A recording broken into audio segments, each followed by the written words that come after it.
Tokyo, 1954. Un homme d'affaires élégant se présente au contrôle des passeports de l'aéroport de Haneda. Tout semble normal, jusqu'à ce que le douanier fronce les sourcils. Le passeport est bien réel, les tampons sont authentiques, mais le pays d'émission est Taured, un pays qui n'existe sur aucune carte. D'abord amusés, les agents deviennent perplexes. L'homme est interrogé. Calmement, il explique que Taured est un pays européen, situé entre la France et l'Espagne, existant depuis plus de 1000 ans. Pour prouver ses dires, il sort un permis de conduire de Taured et un carnet de chèques d'une banque inconnue. Il parle plusieurs langues, dont le français et un japonais parfait, qu'il affirme avoir appris pour ses affaires. En regardant une carte du monde, il pointe, stupéfait, l'emplacement de la principauté d'Andorre, affirmant que c'est là que Taured devrait se trouver, mais en beaucoup plus grand. La confusion est totale. Ses papiers sont parfaits, ses visas sont valides. Il a même des réservations dans un hôtel de Tokyo qui confirme son arrivée. Mais son pays d'origine est un pur fantasme. Pour les autorités, il n'y a que deux options. Soit c'est un espion incroyablement bien préparé, soit il est fou.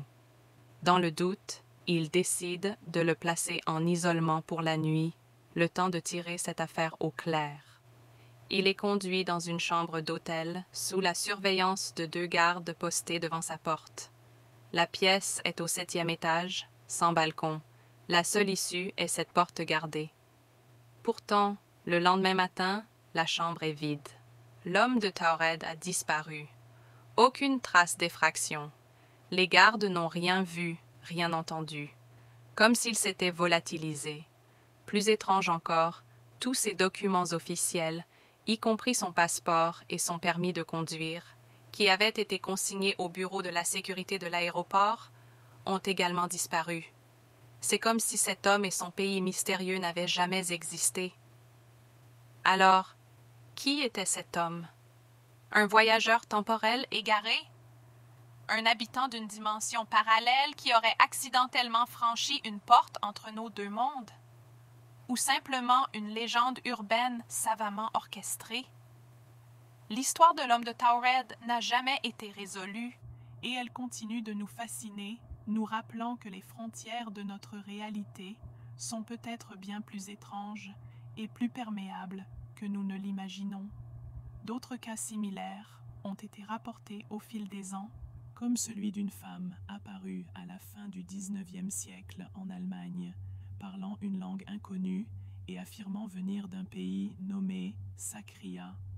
Ces histoires, qu'elles soient vraies ou non, nous poussent à nous interroger, et si notre monde n'était qu'un parmi une infinité d'autres? Cette histoire vous a plu? Dites-moi en commentaire quelle théorie vous semble la plus plausible. N'oubliez pas de liker et de vous abonner pour ne manquer aucune énigme. Merci de m'avoir écouté et à très bientôt pour un nouveau mystère.